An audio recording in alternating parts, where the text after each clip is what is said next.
Welcome back to Autism Live. We are all very lucky right now because in the studio with us live is the fabulous Tom Iland. He's an author and an advocate and just a wonderful human being who has a lot of good things, inspirational things, and a fabulous speaker too, I have to say that.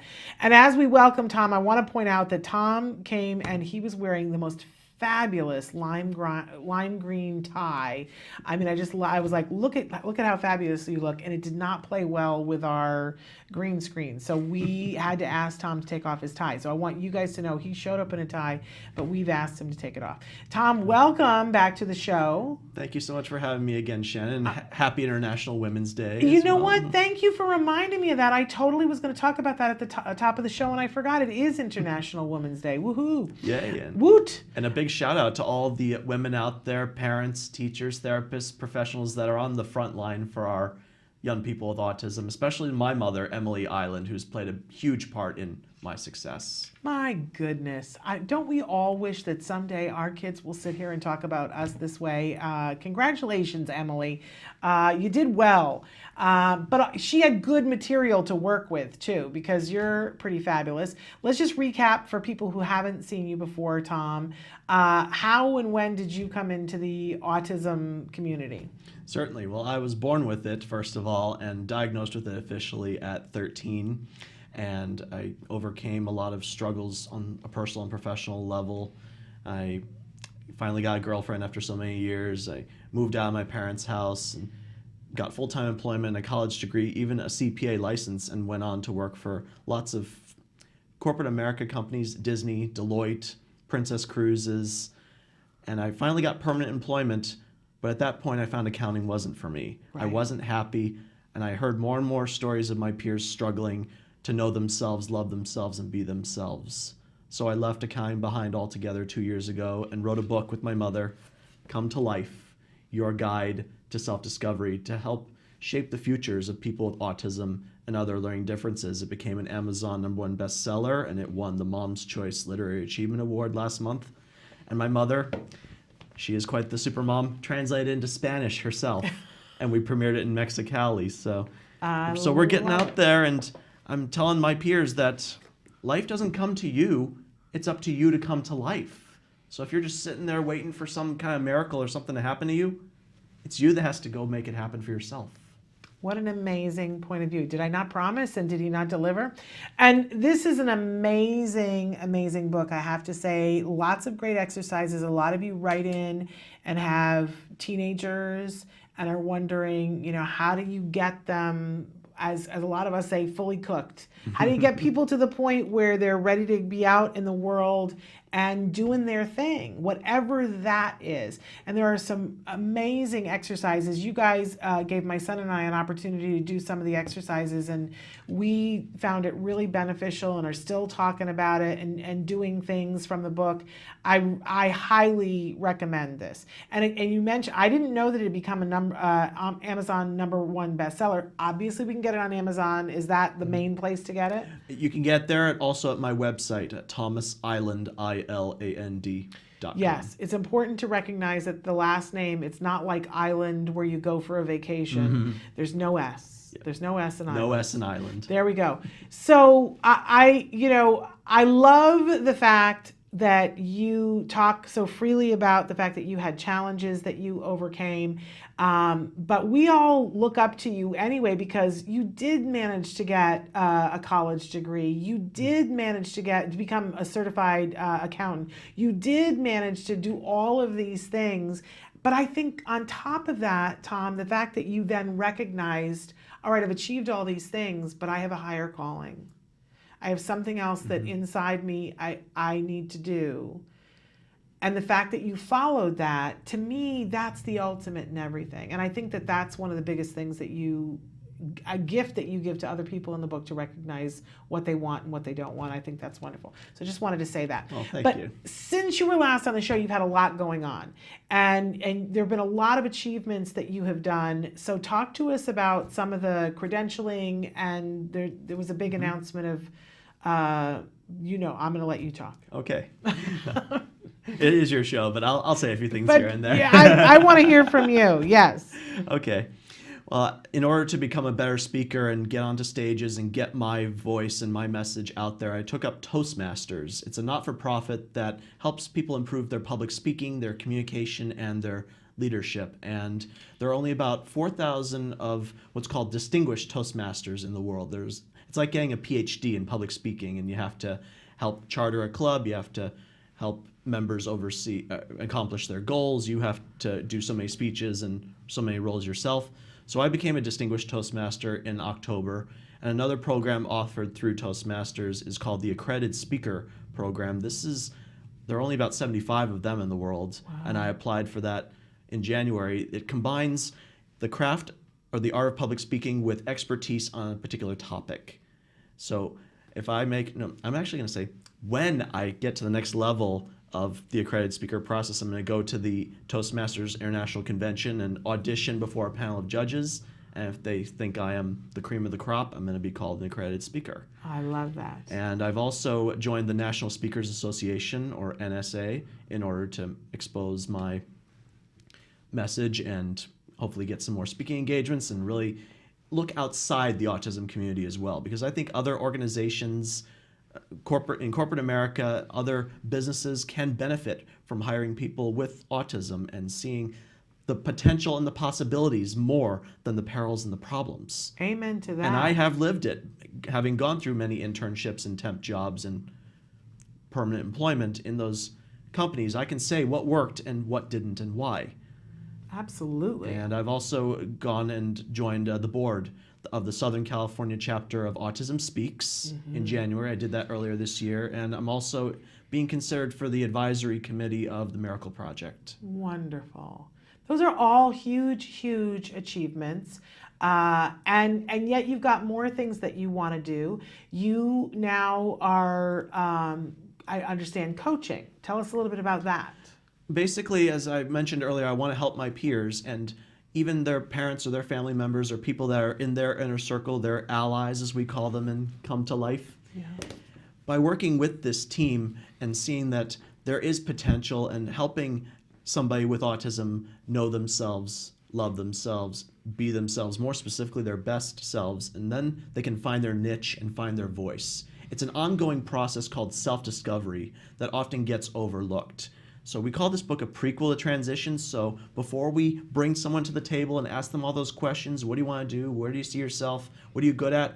And get a bunch of I don't know responses, I'm going to coach them, take them through the process, ask the right questions to generate the answers, or at least get their wheels turning. So then they can start to narrow down what they want and what they don't, so that they can live the life that they want. Right. Because when our young people don't answer the questions, or maybe just want to not rock the boat or want to make others happy or think they know what's best for me, I'm just going to not say anything, when really they do want to say no or they don't agree with something, that could very well be a cause of what's making them depressed or unhappy because they're living a life that's not theirs. Yeah. So I'm here to tell you, you do choose your own future. You make the decisions, and you have to be the one that says something or does something.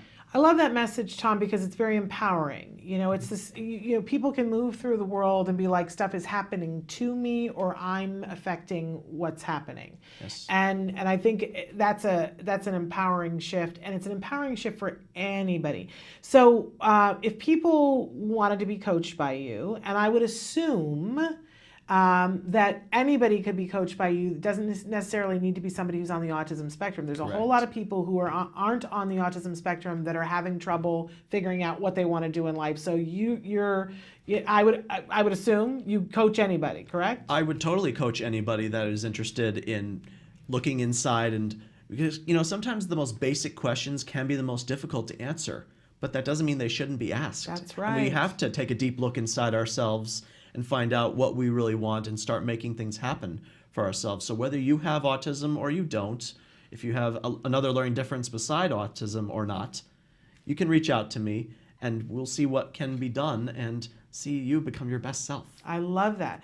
So, but is it only people that in the Los Angeles area, or can you do like Skype and meet with somebody, say, in New York? I do have Skype, and I'm also looking into online meetings or virtual meetings so I can reach out to people, and I have spoken to people in other countries Okay. about what they're up to and how we can help each other out, really partnering and commingling. I love that. So I really want my message and the content in this book and the Spanish version as well to be love that. available in other countries, because it's like the ripple effect. One small little pebble like me can have a widespread effect. Absolutely. And so is there an age range, Tom, that you think is best for this?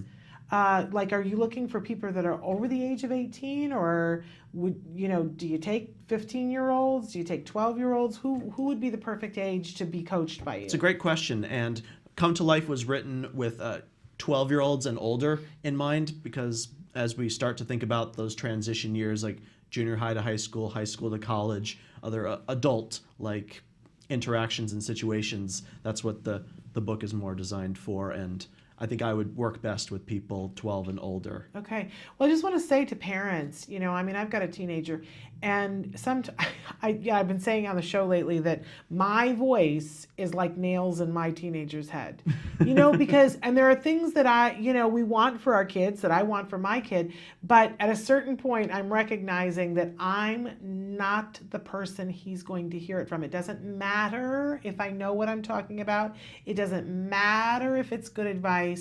Our kids, especially, for those of us who have boys, they need to hear this from other people, and they need to hear it from other men. And what a fabulous role model Tom is. I think you're a perfect person to be a coach to our kids, because you've done it, you've lived it, you understand where they're coming from, and you can help them to find the path, and they'll listen to him. My son's not going to listen to me, that's for sure. And those are difficult years. They are. And I know kids, whether they have autism or not, but they're going through puberty, or they just want to be in their own little world, they'll shut themselves off to everyone and everything. And yes, parents do have good intentions, as well they should.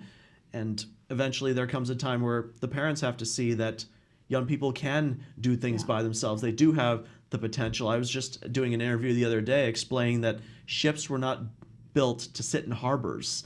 Caterpillars eventually become butterflies. They don't stay cocoons forever, and birds eventually leave the nest. How else are they going to know they can fly? Absolutely. So our young people need to be given permission to see their potential, that they do have it. And parents, I want to assure you that everything is going to be okay.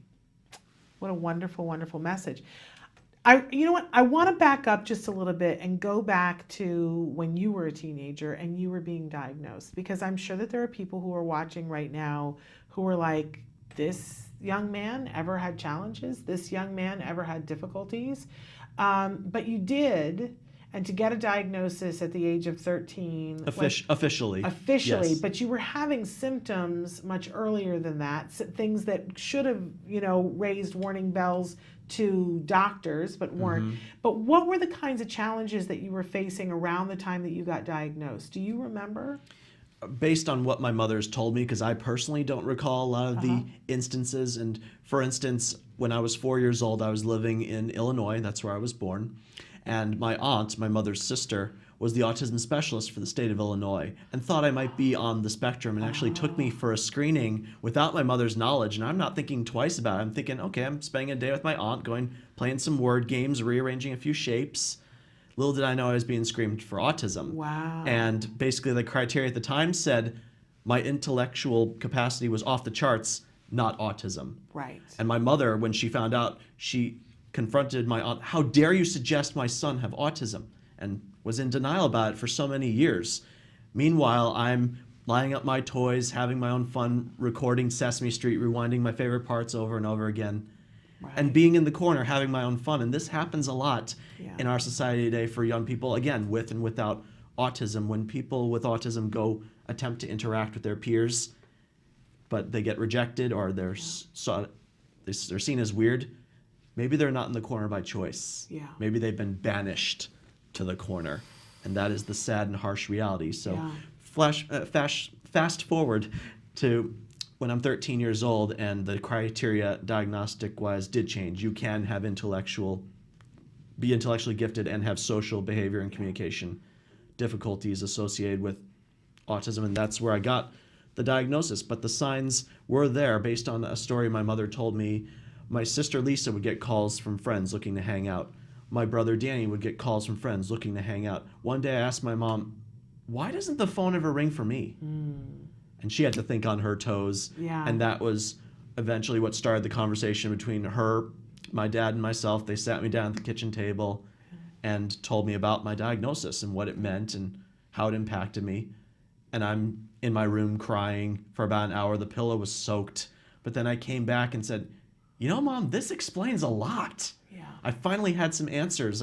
So that explains why I'm rewinding movies, lining up my toys, why I do the things I do. Yeah. Now, mind you, it's not an excuse, because young kids might think, oh, I can get away with bad stuff, say, oh, I have autism, or it's because of my autism. My parents didn't see it that way, and neither did I, because if they told me that, yes, we're going to fight for you, yes, we're going to get you the help you need, but you have to be the person that does it. Yeah. And you cannot lean on autism or think that it's going to hold you back. Right. If anything, it's going to propel you forward. I love that kind of thinking. And that's the kind of thinking we need to spread to our kids. But I wanted to go back and talk about, because, you know, there's always dissenters, right? Mm-hmm. There's always people who are like, oh, I don't know that he ever had autism. And so I wanted you to have an opportunity to talk about some of the challenges that you went through. But I also want to say, too, that this is the first time that I invited you to be on the show where it's just you and I. Your Good mother point. is a tour de force. Mm-hmm. I have so much respect for your mother, and she's an amazing woman who, you know, I'm always following your mother's snowshoe prints, yes. Right? Because she forged away. And she's incredible. But when this book came out, you had some people who were like, well, I think the mother wrote it. And I wanted Tom to have an opportunity to speak to all of you so that you could hear and have absolutely no doubt that this is, you know, the apple doesn't fall very far from the tree at all. This young man is a force to be dealt with. He's a mover and a shaker. He's got a voice of his own and is speaking things to our community that are important and people need to take note of. And I just want to applaud you for standing on your own 2 feet, and that I know for a fact that you were a driving force in this book. And anybody who wants to say different, you're going to have to go through me, right? And let's put that to rest, because that was not what happened. So you and I were talking before about that it's about to be April, mm-hmm. and a lot happens during April. There are just more events. I don't mean to make it sound like, no other time of the year are we talking about autism, because we're talking about autism 24/7. But there are more events in April, more opportunities for people to see you. You already have some things. Mm-hmm. Anything you want to talk about that's going on? Even before April, I've got a couple of events locally happening in March that I'll tell you about. Okay, let's do that. Let's start with Sunday, March 12th, I believe it is. I'm going to be at the Skirball Cultural Center off of Sepulveda. The Art of Autism, I'm on their board as treasurer. Uh-huh. They're going to be screening A-Train, or the A-Train. So I'm going to be there talking about Come to Life. I'm so glad you brought that up, because we were going to connect and try to have them on, and I don't know what happened. But that's this weekend then. That's Sunday. This Sunday. And it's tell them what it is, what the show is. From 2 to 4 p.m., the A-Train. And the description actually escapes me at this moment. Well, what I remember about it is that it's a performance piece, mm-hmm. a one-woman show, a mom talking about her journey with a child having autism. So, which just really, I think, sounds exciting. And so you're going to be there at that. I will. And also Saturday, March 24th, I'm going to be in Reseda.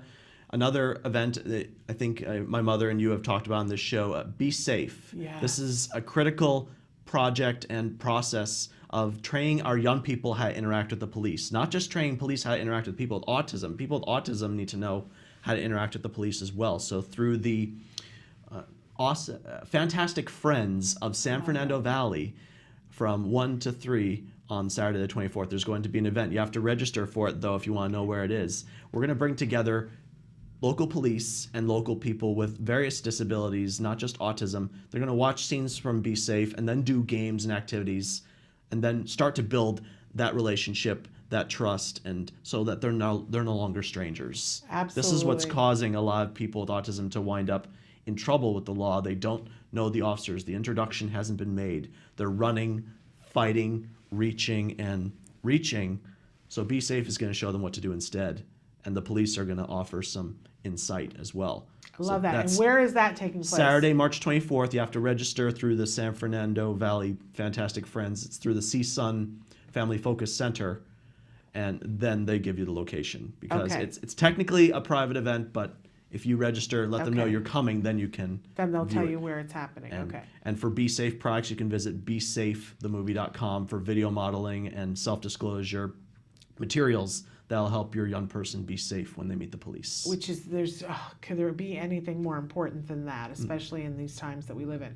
So Be Safe the movie, love that. So those are happening before in April. March, yeah. Amazing. Now we get to April. Okay. Back to the Art of Autism. Saturday, April 7th, I will be in El Cajon with them at Sophie's Gallery.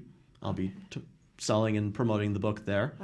My mother and I are scheduled to go on the road the week after that to Fort Bragg, North Carolina, and Albuquerque, New Mexico. Wow. And will you guys be doing Be Safe there, or just speaking about the book and that kind of thing? Do you know? Both. Both. That we'll touch on, particularly about Come to Life and helping people with autism, and Be Safe will be like a side project, but it still has value and importance. So we're going to mention it. Okay, wonderful. And so that gets us through most of April. Anything else you want to mention? Autism Speaks Walk, Saturday, April 28th at the Rose Bowl in Pasadena. Huge event. I'm going to be at that and being on the local chapter of the board. It's one of their big events of the year. So mark your calendar for April 28th, Saturday, Rose Bowl. Wonderful. Tom, I just want to thank you for being you and for all the things that you've done and for being a role model for our kids, especially our young men. I love to have people that I can point to to my son and say, you know, here's somebody who's successful and is out there and doing things, and you are always you're a gentleman. And that is rare in these days. And the fact that you are a gentleman and well-spoken and speaking out for all of our community is, I really appreciate it, and I appreciate you. And I really want to thank you for having me. And on the note of becoming who I am today, and for people with autism that are listening, I want to encourage you, as I did, to take help, or at least consider help that is offered to you. I know you want to not hear it, or you might think, I'm not feeling it. At least hear the other person out. You may be surprised as to what progress can give you. For instance, I wanted to have a girlfriend. My mother enrolled me in social skills classes. I didn't want to take social skills classes, but she reminded me, you want to have a girlfriend, don't you? I said, yeah. So I understood why I was getting the help I need. So when you understand that your parents, your teachers, your therapists are not there to change you, they want to help you live the life that you want. So listen to what they have to say and make an educated and informed decision before you start saying no. Love that. Great note to end on. And I want to tell people again your website. Thomas Iland, ILAND. No S. No S. Except the one in Thomas. ThomasIsland.com. One S Thomas only. There we go. Iland. And it's on the screen for you guys.